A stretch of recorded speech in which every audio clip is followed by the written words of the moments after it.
The evening sun bled across the horizon, turning the clouds into streaks of burnished copper.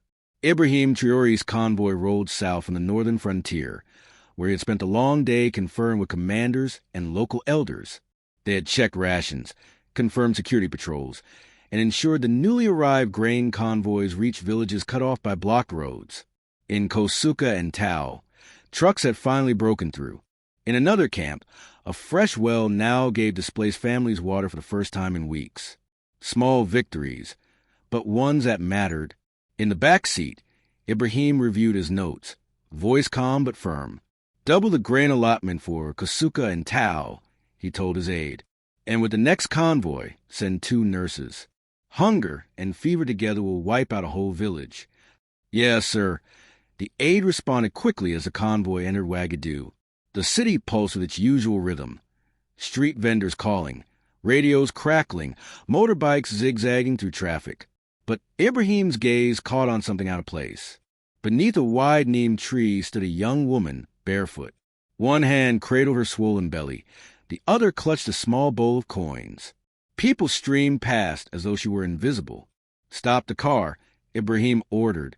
The driver hesitated. "Sir, this road." I said stop. The convoy ground to a halt. Guards stepped out, forming a circle as curious eyes gathered. Ibrahim ignored the whispers and walked toward her. Instead of towering above, he lowered himself to the curb, so their eyes were level. The crowd gasped. Someone whispered, "Is that truly him?" "My sister," Ibrahim said softly. "Why are you here? Are you expecting a child?" Tears welled as she nodded. 6 months. I have nothing to eat. I stand here until my legs give way. People pass me like I don't exist. "What is your name?" he asked. "Miriam," she whispered, voice trembling. "I didn't come to disgrace anyone. I only want this baby to live." Ibrahim looked at the half-filled bowl, then back at her tired face. "Come with me. You will eat first." But Miriam shook her head. "No, people will mock me. They'll say I use pity to climb into your car." "You bring no shame," Ibrahim answered firmly. "You bring truth. And I'm not taking you to a palace. I'm taking you to a table." She searched his face for deception. Finding none, she finally nodded. A guard helped her into the car. Ibrahim looked once more at the tree she had been standing under. His fatigue dissolved, replaced by a sharper sense of duty. In the car, his aide whispered nervously, "Sir, we could have someone fetch her later. This isn't safe." Ibrahim turned to him. "If it isn't safe for a pregnant woman to stand in the street, then it isn't safe for me to drive past her with my windows closed." The aide fell silent. The convoy shifted course, heading not toward grand entrance, but to a quieter gate, and toward a very different kind of room. They didn't enter the grand marble hall. Instead, Ibrahim guided Miriam into a modest dining room with a wooden table and a wide window open to the night sky. A steward set down bowls of rice, vegetables, sauce, and bread. Ibrahim dismissed him with a wave and sat opposite her. "Eat," he said gently. Miriam hesitated. "It feels wrong, like I've stepped into someone else's dream." "This is your seat," Ibrahim replied. Hunger does not respect titles. Cautiously, she picked up a piece of bread. As she ate, color slowly returned to her face, her shoulders softening. "What is your story?" Ibrahim asked in a quiet tone. She traced a wooden table with her finger, then spoke. "When I found out I was pregnant, my husband, Yakuba, laughed so loudly the neighbors thought we'd won the lottery. He said, 'If it's a boy, I'll teach him to ride a bicycle the day he can stand.' I tease him. 'And if it's a girl?' He grinned. 'Then she'll need 2 bicycles.'" Her smile faltered. One morning, a truck broke down, so he took a different road to work. There was an accident at the hospital. They asked for money before doing a scan. I ran to borrow some, but when I returned, her voice broke. It was too late. Her hand trembled as she lifted her cup. With his wages, at least we had food. After he died, the landlord pressed for rent. Friends had no space to shelter me.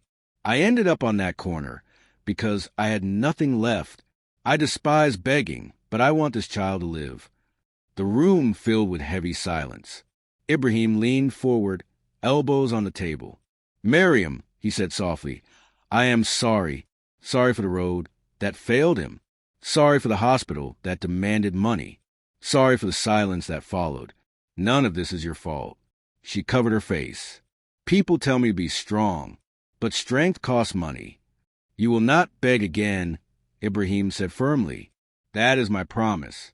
Not for cameras. For you." Her doubtful eyes lifted. "People promise when the cameras are on.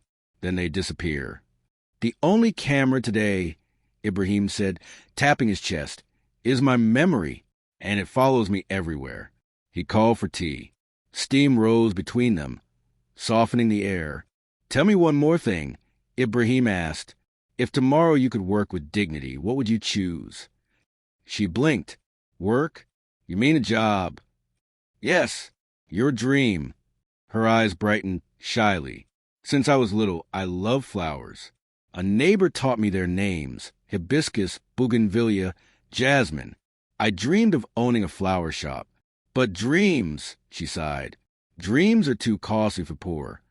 "Dreams should not be luxuries," Ibrahim said. "They should be rights.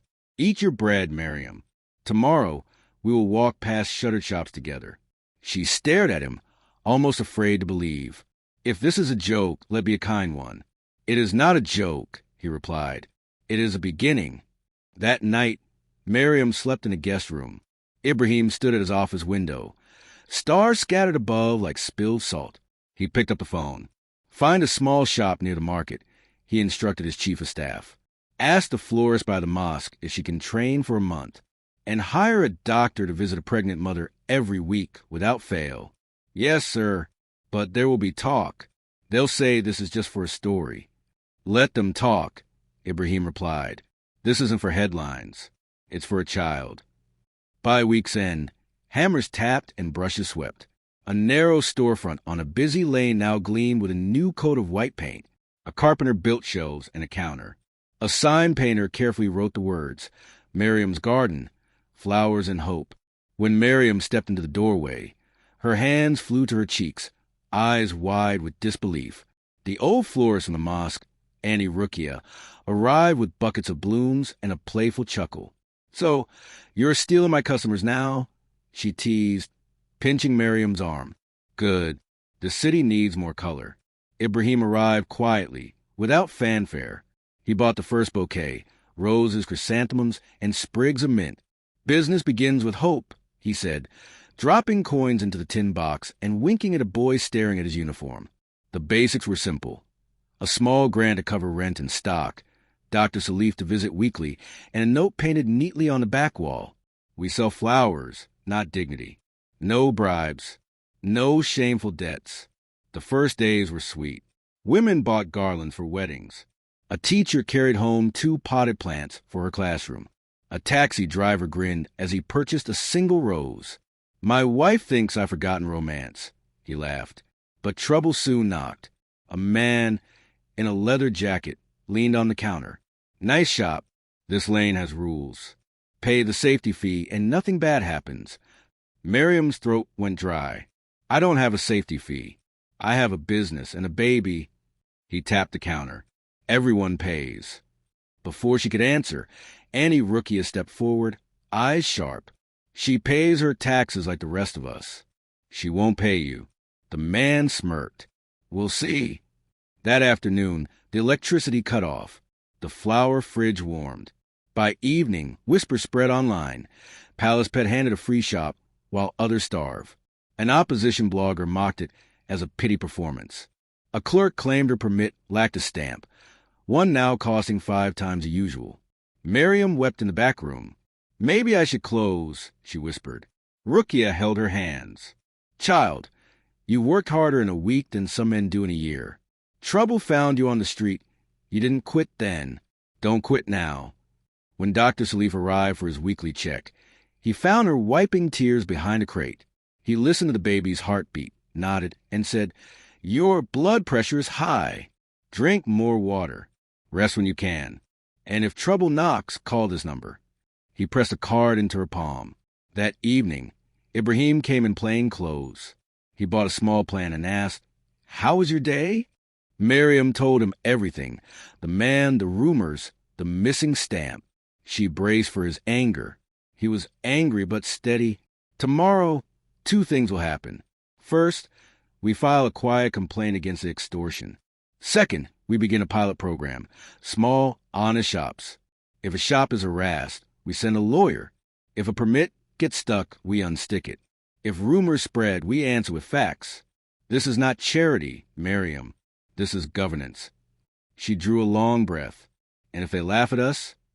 Let them laugh, he replied, eyes tired but kind. We'll be busy selling flowers. The next morning, someone spray-painted Palace Girl on her shutter, meant to brand her as undeserving. But by noon, 3 neighborhood women stood in front of the shop, arms crossed, ready to defend her. By evening, a student posted a video. I bought a plant today. The owner once begged in the sun. Now she pays taxes and hired her cousin. This is the politics I want. The video spread. The man in the leather jacket never returned. 3 months passed like a slow song. The shop found its rhythm. On Mondays, Miriam rose early to buy flowers. On Tuesdays and Thursdays, children paused to watch her shape bouquets. Fridays, she closed early for prayer. Weekends brought weddings and funerals, both abundant in the city. Dr. Salif came each week. Your iron is low, he warned. Eat beans, eat greens. You carry both weight and worry, set one down. He taught her to count the baby's kicks, to breathe slow when fear squeezed her chest. One evening, as she closed the shop, a man with gentle eyes lingered at the doorway, cap in hand. My name is Musa, he said. I was with your husband the day of the accident. I carried him from the road. Miriam's hands gripped the counter. You were there? He nodded, voice thick. He told me your name while we waited. He said, tell Miriam I love her. Tell her to keep the dream. Her knees buckled. Tears came, but not the kind that drown, the kind that cleanse. She breathed deeply. Thank you, she whispered, for carrying him, for carrying his words. 2 weeks later, just past midnight, the pains began. At first faint, then quick, wave that refused to rest. Miriam dialed Dr. Salif's number with trembling hands. The ambulance set off, but got stuck at a construction site. Ibrahim was in a late-night budget meeting when his phone buzzed. He excused himself, listened, and made a decision. We go. The convoy cut through the sleeping streets. They reached the shop just as neighbors pounded on the shutter. Inside, Miriam leaned against the counter, hair damp, breath ragged. It hurts, she gasped, then laughed through the pain. Obvious, I know, but still feels worth saying. It is worth saying, Ibrahim answered, and you will not face it alone. At last, the ambulance arrived, but with it came an unexpected twist. The paramedic stepping out was the same nurse who once demanded money the day Yakuba died. She froze. I remember you, she whispered. Miriam's face hardened, anger mixing with pain. You told us to bring money for a scan. When we returned, it was too late. The nurse's eyes brimmed. I know. I told myself it was the system forcing me. Maybe it did, but I hid behind that excuse. Let me be different tonight. Let me carry you now. Miriam looked at Ibrahim. He nodded gently. People can change. They lifted her into the ambulance. Sirens wailed through the dark streets until the hospital lights pierced the night. The smell of antiseptic filled the halls as nurses rushed her to the maternity ward. Labor stretched on, exhausting. At one point, the baby's heartbeat slowed. Salif entered, calm and steady. Look at me, Miriam. Breathe here. Again. Good. Again. At 3:17 a.m., a cry tore through the silence. A baby boy, small, fierce in breath, angry at the cold. They placed him on her chest. Miriam wept and laughed at once. Yakuba, she whispered, you told me to keep the dream. Look, it opened his eyes. Ibrahim stood at the door, hand pressed his chest. The nurse who once failed her now wept quietly. Thank you, Miriam told her. Tonight you are different.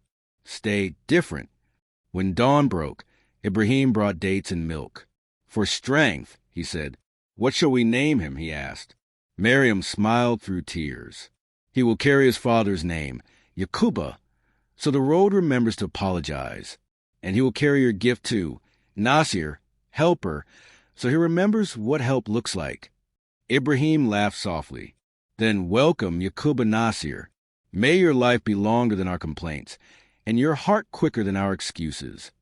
The next morning, Ibrahim gathered his ministers. He did not take the leather chair at the head of the table. Instead, he stood by a large map pinned to the wall, sleeves rolled, marker in hand. "Find me the corners where people stand with empty bowls," he commanded. "Not for cameras, for work." And so the Dignity Initiative was born. Ibrahim explained the plan in plain words, skipping the usual speeches.